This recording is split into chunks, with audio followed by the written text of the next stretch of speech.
जय Hind. Welcome to एहसान sir academy. Today I will discuss class 10th math of R D Sharma books of exercise 3.1। आज की इस class में 3.1 का क्वेश्चन नंबर सेकंड देखेंगे। क्वेश्चन नंबर सेकंड आपको बताएंगे और एनसीईआरटी बुक से आज एक्सरसाइज 3.1 का पहला क्वेश्चन देखेंगे। क्वेश्चन सेकंड क्या है आर डी शर्मा की बुक से, एनसीईआरटी बुक से पहला क्वेश्चन क्या है आपको आज समझना है, ठीक है ना। आज की इस क्लास में देखिए एनसीईआरटी और R D Sharma mix book है। आर डी शर्मा में एनसीईआरटी जो है इंक्लूड है, सभी क्वेश्चन उसके लगभग इंक्लूड हैं, मिलते हैं, ठीक है ना। तो आपको बढ़िया से आर डी शर्मा पढ़ लेंगे तो दिक्कत नहीं होगी एनसीईआरटी पढ़ने में। सभी क्वेश्चन इसमें बिलोंग करते हैं। जैसे कि ये जो क्वेश्चन है एनसीईआरटी बुक से हाई स्कूल में 10th में पहला क्वेश्चन है एक्सरसाइज 3.1 का, और इसमें आर डी शर्मा में दूसरा क्वेश्चन है। देखिए सेकंड नंबर क्वेश्चन क्या है, इसमें कह रहे हैं Aftab tales his daughter. Aftab tales his daughter, Aftab ने अपनी पुत्री से कहा, क्या कहा भाई, 7 years ago, 7 साल पहले, I was 7 times as old as you were then। तुम्हारी उम्र से मैं 7 गुण उम्र का था। 7 साल पहले मैं तुम्हारी उम्र से 7 गुनी उम्र का था। मतलब मेरी जो एज थी, आफ्ताब कह रहा है मेरी जो एज थी वो 7 साल पहले आपकी एज की 7 गुनी थी। बिटिया से अपने कह रहा है, बेटी से कह रहा है। आगे देखिए भैया, ऑल्सो 3 years फ्रॉम नाउ, अब से 3 साल बाद मेरी एज जो होगी, मेरी उम्र जो होगी, I shall be 3 times as old as you will be। मैं आपकी उम्र से 3 गुना ज्यादा हो जाऊंगा, 3 times से will be हो जाऊंगा, ठीक है ना। आगे कह रहे हैं कि इज नॉट दिस इंटरेस्टिंग, क्या ये मनोरंजक है? बिल्कुल मनोरंजक है, अगर आप समझेंगे तो इंटरेस्टिंग है ही, ठीक है ना। आगे देखिए इसमें क्या कह रहे हैं, represent this situation algebraically and graphically. इस सिचुएशन को केवल अल्जेब्रिकली एंड ग्राफिकली आपको शो करना है, रिप्रेजेंट करना है, बस सॉल्यूशन नहीं फाइंड करना है, केवल रिप्रेजेंट करना है। तो सबसे पहले किसी की एज, जो आफ्ताब हैं उनकी एज अगर बाद की जानना है, जैसे मेरी एज अगर बाद की जानना है या 7 साल पहले की जानना है तो प्रेजेंट एज मेरी पता होनी चाहिए। जैसे मेरी जो प्रेजेंट एज है, मान लीजिए सपोज दैट अगर 25 है तो 7 साल पहले 18 ईयर का रहा होगा, मैं 18 साल का रहा हूंगा, ठीक है ना। और 3 साल बाद मैं 25 3 28 साल का हो जाऊंगा। तो प्रेजेंट एज पता होना चाहिए। तो इसमें तो कुछ भी नहीं पता है, तो नहीं पता है तो इसके लिए हम क्या करेंगे, मान लेंगे let Aftab present age is be x, ठीक है ना। मतलब आप करेंगे let Aftab present age be x, ठीक है ना। मतलब आफ्ताब की प्रेजेंट एज क्या है, एक्स। मैंने अपने आप से इसको लेट कर लिया, ठीक है ना, मान लिया कि उनकी एज क्या है, आफ्ताब की एक्स है। एंड आफ्ताब से daughter age present age y है, इक्वल टू वाई है, ठीक है ना। मैंने इनकी वाई, डॉटर की वाई मान लिया और आफ्ताब की एक्स मान लिया। अब इसमें देखिए आगे, इसमें देखिए इसमें क्या कह रहा है, इसमें कह रहा है कि 7 years ago, ध्यान देना, 7 years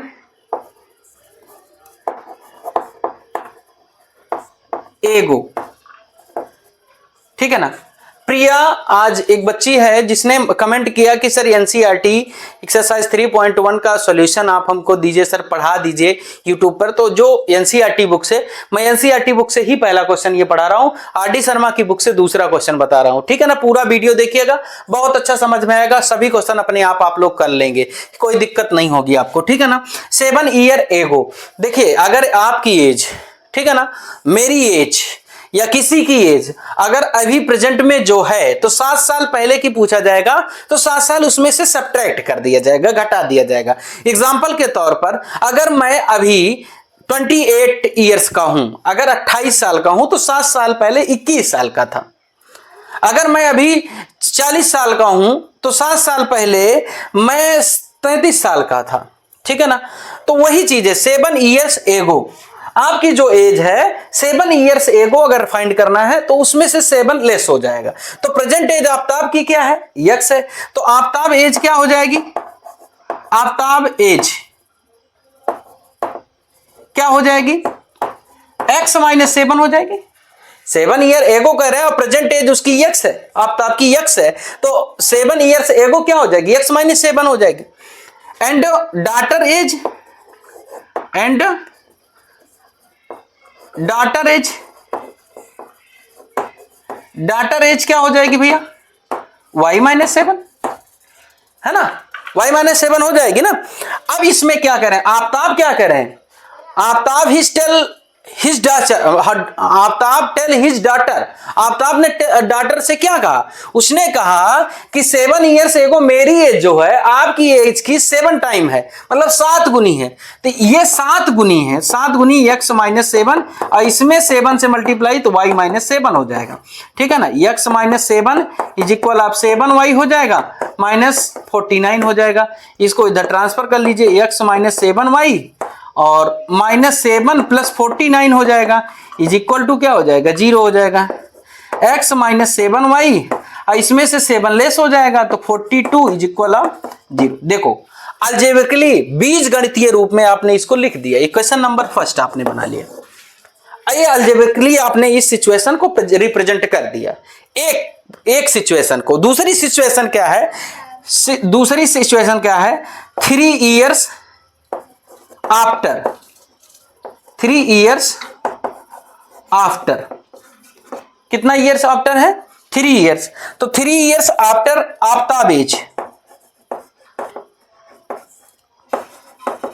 Aftab age is equal आप क्या हो जाएगा, x प्लस 3। भाई प्रेजेंट एज अभी वर्तमान में जो आफ्ताब की एज है वो x है, तो 3 ईयर्स आफ्टर क्या होगी, बाद में 3 साल बाद जो है 3 ऐड हो जाएगी वही एज, ठीक है ना। तो x प्लस क्या हो जाएगा भैया 3 एंड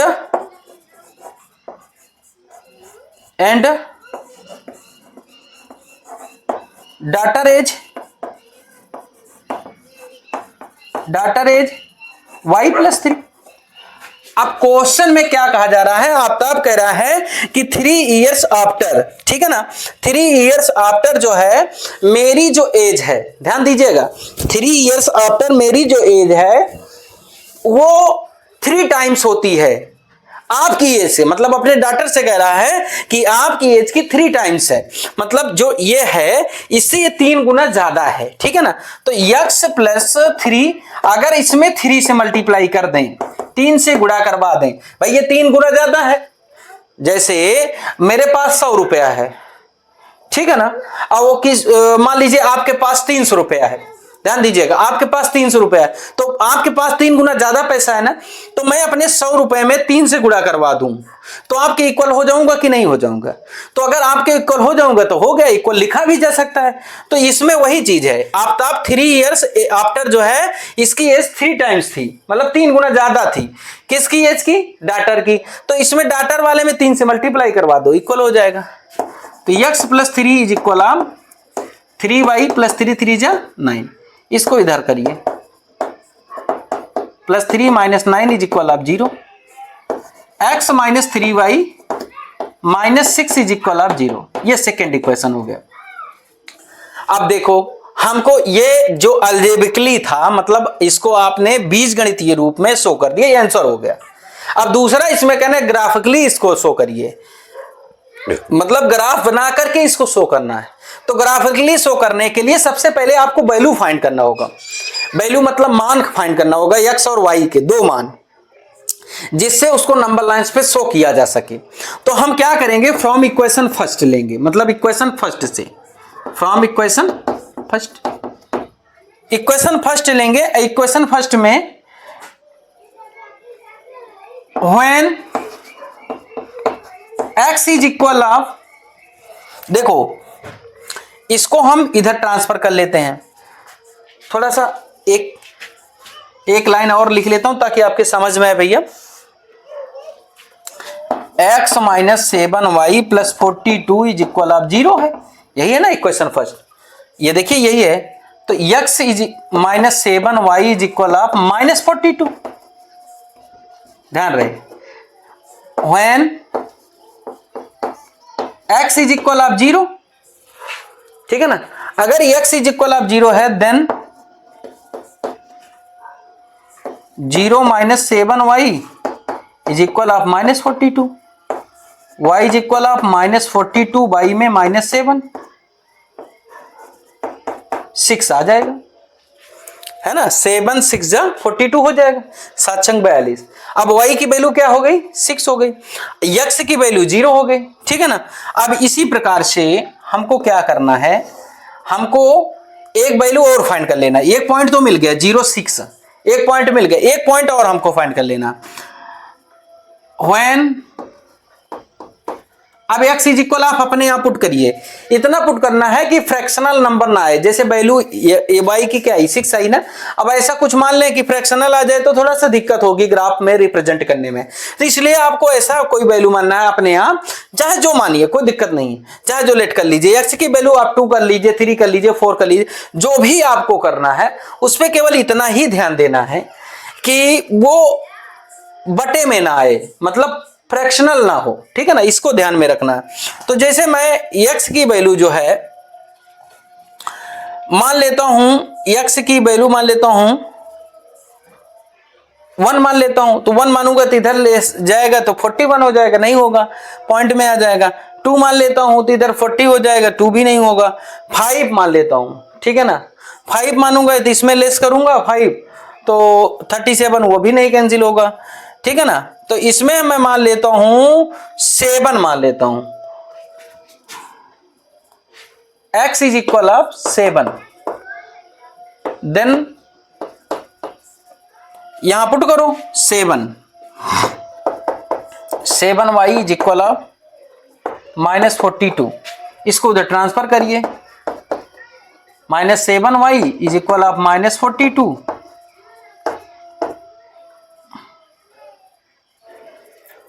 ये हो जाएगा, ठीक है ना। तो ये हो जाएगा -7y, कुछ भी आप ले सकते हैं, मतलब यही इतना ध्यान देना है कि आपको वो वैल्यू लेना है x की या y की जिसको रखने पर फ्रैक्शनल ना आए, ठीक है ना, पॉइंट में ना आए कि जो है बटे में आ जाए तो ग्राफ में पुट करने में प्रॉब्लम हो। तो 49 हो गया, y इज इक्वल ऑफ आपका क्या हो जाएगा 49, y में आपका -7 हो जाएगा, है ना, 7 7 49 हो जाएगा, 7 7 जा, ठीक है ना। अब हमको मिल गया, क्या मिल गया, वैल्यू एक्स वाई के कोऑर्डिनेट हमको मिल गए, वैल्यू मिल गई एक्स वाई। तो एक्स की वैल्यू पहले क्या थी 0, तो वाई की 6 आई। एक्स की वैल्यू पहले क्या आपने पुट किया इसमें 7, तो वाई की वैल्यू भी 7 आई, समझ रहे ना, 7 आ गई, समझ रहे ना, बस हो गया। अब हम इक्वेशन सेकंड लेंगे, अभी तो फर्स्ट लिए थे ना, अब इक्वेशन सेकंड, इसको नोट कर लीजिएगा बढ़िया से, ठीक है ना। इक्वेशन सेकंड लेते हैं,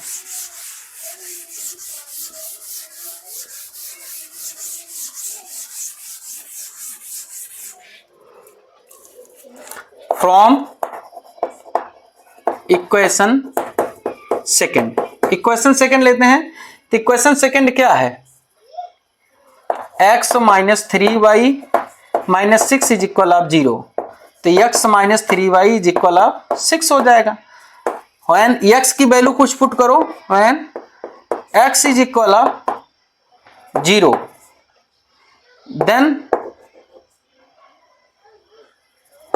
देन या 0 पुट करो, minus 3y is equal of 6 हो जाएगा। तो y is equal of 6, y में क्या हो जाएगा -3, तो 3 2 जा हो जाएगा, -2 आ जाएगा, ठीक है ना। तो y की वैल्यू क्या आ गई भैया -2 आ गई, ठीक है ना। When x is equal of, अब x की वैल्यू इसमें फिर कुछ पुट करो, ऐसा पुट करना है कि वही फ्रैक्शनल नहीं आए बस। तो हम यहां 3 पुट कर देते हैं, ठीक है ना। तो 3 पुट करेंगे तो यहां पर आप इधर ले जाएंगे तो -3 हो जाएगा, 6 में से -3 लेस होगा 3 हो जाएगा। हाँ ठीक है, x की वैल्यू 3 पुट करने पर, तो यहां 3 पुट करिए, रखिए 3y इज इक्वल ऑफ 6, 3 को उधर ले जाइए, 6 -3 हो जाएगा, -3y इज इक्वल ऑफ 3 हो जाएगा, y is equal of 3y में -3 हो जाएगा, -1 आ जाएगा। देखिए दूसरे से कोऑर्डिनेट हमको क्या मिल गया, यहां पर बना लेते हैं।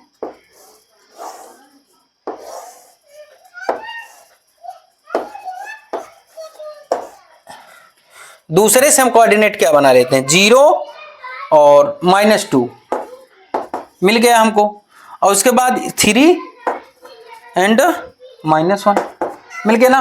अब ये तो वैल्यू हमको मिल गई, हमने क्या किया, बीजगणितीय रूप में इसको शो किया, उसके बाद वैल्यू निकाला। अब हम इसको ग्राफिकली रिप्रेजेंट करेंगे, ग्राफिकली इसको शो करेंगे, ग्राफिकली इसको दर्शाएंगे, ठीक है ना। चलिए देखते हैं, ग्राफ बनाते हैं अच्छा सा। इसको इरेज कर देते हैं, वीडियो को रोक करके आप लोग नोट कर लीजिएगा कॉपी पेन की सहायता से, तभी कुछ अच्छा लगेगा, तभी कुछ अच्छा आपके समझ में आएगा। कोई दिक्कत होती है कमेंट करके बताइए, और अच्छा लगे वीडियो तभी कमेंट करके बताइए, ठीक है ना। वीडियो को लाइक शेयर एंड सब्सक्राइब जरूर कर लीजिए, ज्यादा से ज्यादा बच्चों के पास शेयर करिए ताकि पढ़ के अच्छी से लाभान्वित हो सकें। और जो भी दिक्कत हो, जैसे बच्चे कमेंट करते हैं प्रिया की तरह, उसी तरह आप लोग भी कमेंट करते रहिए। देखिए ग्राफ बनाता हूं मैं, देखो इसमें पॉजिटिव है, y एक्सिस पे 7 तक, मतलब सबसे हाईएस्ट 7 डिजिट है, और इसमें x पे भी 7 है, और इसमें वाले में सेकेंड इक्वेशन से जब वैल्यू आई है उसमें -2 1 है, ठीक है ना, और हाईएस्ट ये है। तो हम बनाते हैं ग्राफ।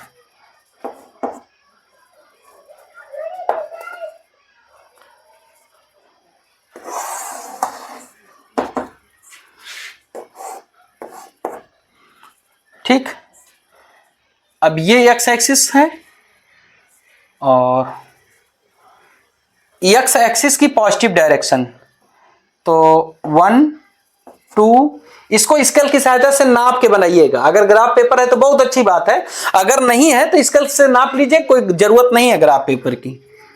3 4 5 6 7, देखो इसी से अगले चैप्टर में आपको वैल्यू निकालना भी मैं बताऊंगा। ऐसे जैसे आप लोग एलिमिनेशन मेथड से और सब्स्टिट्यूशन मेथड से वैल्यू आप फाइंड करते हैं, सेम है तो मैं ग्राफिकली मेथड से भी आपको वैल्यू फाइंड करना बताऊंगा। तो वो तभी संभव होगा जब आप स्केल की सहायता से बिल्कुल नाप करके सेम गैप पे आप नंबर लिखेंगे, ठीक है ना, तभी ऐसा कुछ हो सकता है। 1 2 3 4 5 6 7, ठीक है ना, 1 2 3 4 5 6 7, 1 2 3 4 5 6 7, ठीक है ना। अब उसके बाद y एक्सिस के पे निगेटिव पे -2 और -1 है, तो y एक्सिस यही है ना, तो इसमें -1 और -2 कर दो, -1 -2 -3 कर दो, लेकिन जरूरत हमको नहीं है। और बस अब देखते हैं, पहले वाले में जो कोऑर्डिनेट है मेरा 0 और 6, y एक्सिस पे 6 है, तो y एक्सिस यही है, यहीं पर हो जाएगा 0 और 6, ठीक है ना। उसके बाद x एक्सिस 7 7 7 7, देखो 7 ये है 7, ठीक है ना, और इस पे 7 ये दिख रहा है ना आपको,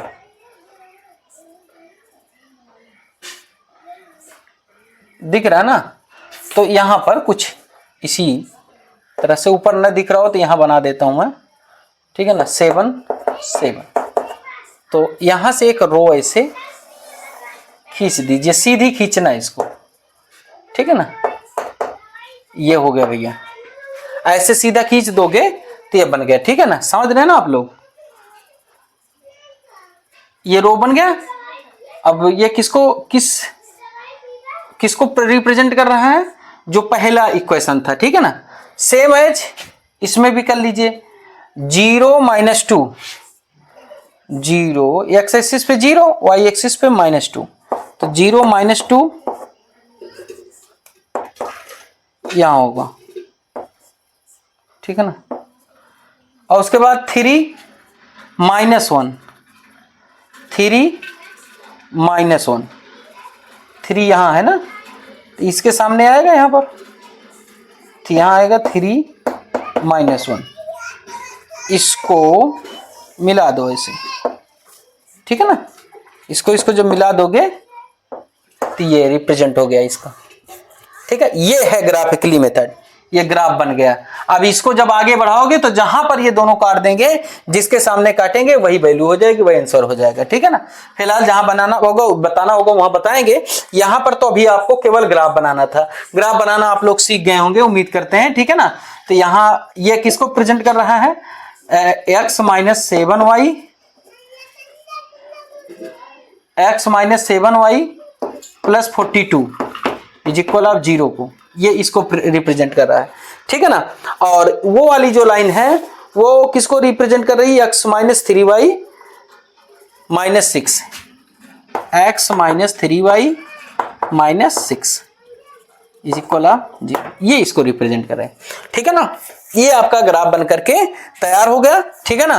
क्वेश्चन नंबर 2 आर.डी. शर्मा की बुक से एंड एनसीईआरटी से पहला क्वेश्चन आप लोगों को बहुत अच्छी तरीके से मेरे द्वारा समझाया गया। वीडियो कैसा लगा कमेंट करके बताइए। Thank you for watching the video.